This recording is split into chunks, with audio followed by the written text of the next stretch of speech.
នេះគឺជាកម្មវិធី Tokyo Auto Skyline ឆ្នាំ2026ដែលជាកន្លែងប្រមូលផ្ដុំឡានចម្លែកៗបំផុតនៅលើโลกក៏ប៉ុន្តែមានរថយន្តមួយគ្រឿងដែលធ្វើឲ្យអ្នកគ្រប់គ្នាគេយ៉ាងនឹងសោយក្នុងពេលតែមួយនោះគឺជា Nissan Skyline GT-R R32 GB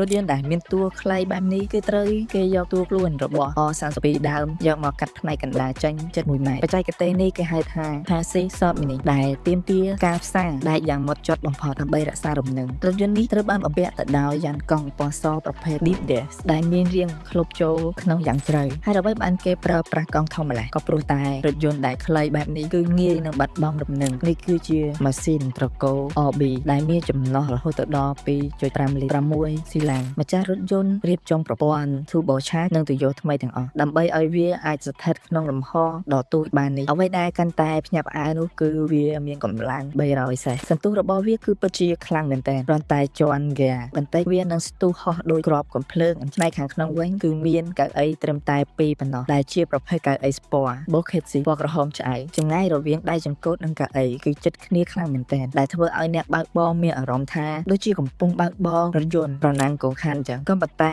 មានកម្លាំងម៉ាស៊ីន Skyline ប៉ុន្តែពីខ្ញុំទៅមានតែប៉ុណ្្នឹងទេជួបគ្នានៅវីដេអូក្រោយបាយ